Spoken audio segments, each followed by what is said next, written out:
Baik, pertama-tama perkenalkan nama saya Muhammad Fauzi dengan NPM 2418150001 dari Prodi Teknik Elektro. Di sini saya akan membuat video presentasi tentang materi perkuliahan manajemen kontrak minggu lalu.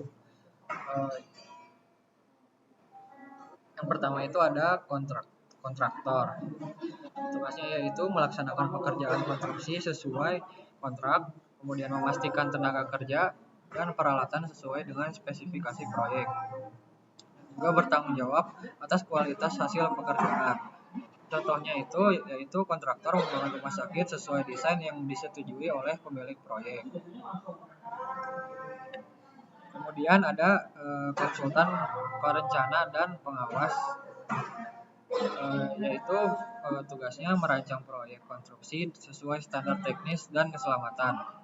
Kemudian mengawasi jalannya proyek agar sesuai spesifikasi yang telah disepakati. Contohnya yaitu konsultan teknik merancang struktur gedung agar tahan gempa. Kemudian ada subkontraktor. Tugasnya yaitu melaksanakan bagian pekerjaan tertentu yang diserahkan oleh kontraktor utama. Jadi si subkontraktor ini posisinya di bawah kontraktor. Contohnya yaitu subkontraktor menangani pemasangan listrik dalam pembangunan gedung perkantoran.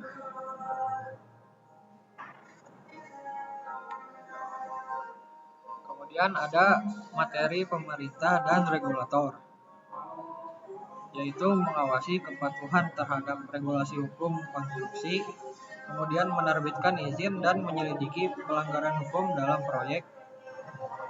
Yaitu contohnya ada Kementerian PUPR mengeluarkan sertifikasi tenaga kerja konstruksi.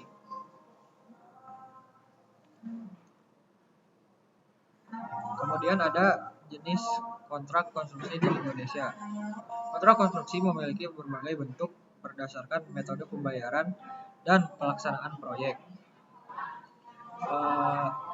Ada 4, yaitu kontrak lump sum, kontrak harga satuan, kontrak design and build, dan kontrak turnkey. Yang pertama, kontrak lump sum itu nilai kontraknya tetap dan tidak berubah meskipun ada kenaikan harga bahan atau material. Contohnya kontrak pembangunan sekolah dengan anggaran tetap 50 miliar. Jadi mau ada apapun nanti ke depannya tetap anggarannya tetap segitu. Kemudian ada kontrak harga satuan. Itu pembayarannya berdasarkan volume pekerjaan yang telah selesai. Contohnya kontrak pembangunan jalan tol di mana pembayaran dihitung berdasarkan panjang jalan yang sudah selesai. Kemudian lanjut ada kontrak design and build, yaitu kontraktor bertanggung jawab atas perancangan sekaligus pembangunan proyek. Contohnya pengembang properti menyerahkan desain dan bangunan hotel kepada satu kontraktor. Dan yang terakhir ada kontrak turnkey, yaitu kontraktor mengerjakan proyek dari awal hingga siap digunakan oleh pemilik proyek. Contohnya yaitu kontrak pembangunan pabrik, di mana kontraktor pembangunan pabrik ini menyerahkan pabrik yang sudah siap beroperasi. Materi jenis kontrak yaitu ada beberapa resiko dalam proyek konstruksi. Proyek konstruksi memiliki resiko hukum yang harus dikelola dengan baik. Di antaranya ada keterlambatan proyek, kegagalan konstruksi, penyimpangan anggaran, dan kesalahan dalam kontrak. Yang pertama itu keterlambatan proyek. Contoh penyebabnya itu cuaca buruk, menyebabkan pasokan material atau masalah perizinan. Jadi proyeknya jadi terlambat. Dan itu ada solusinya dengan menggunakan force majeure clause dalam kontrak untuk mengantisipasi kondisi di luar kendali. Kemudian ada kegagalan konstruksi, atau biasa juga disebut building collapse. Penyebabnya kualitas material yang buruk, kesalahan desain, atau kelalaian kerja. Solusinya yaitu audit konstruksi secara berkala dan mematuhi standar bangunan. Kemudian ada penyimpangan anggaran atau cost overrun. Penyebabnya bisa jadi itu dari perubahan desain, kenaikan harga bahan, atau kesalahan dalam estimasi anggaran.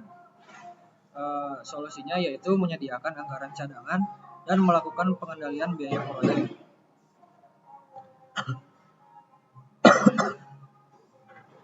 Dan yang terakhir ada kesalahan dalam kontrak. Penyebabnya yaitu biasanya bahasa kontrak yang tidak jelas atau tidak mencakup resiko proyek. Solusinya untuk menangani kesalahan dalam kontrak yaitu melibatkan ahli hukum konstruksi untuk menyusun kontrak yang kuat. Jadi tidak ada lagi bahasa yang tidak jelas atau memiliki beberapa arti. Mungkin sekian video presentasi dari saya untuk materi minggu lalu. Mohon maaf untuk kurang lebihnya. Sekian, terima kasih.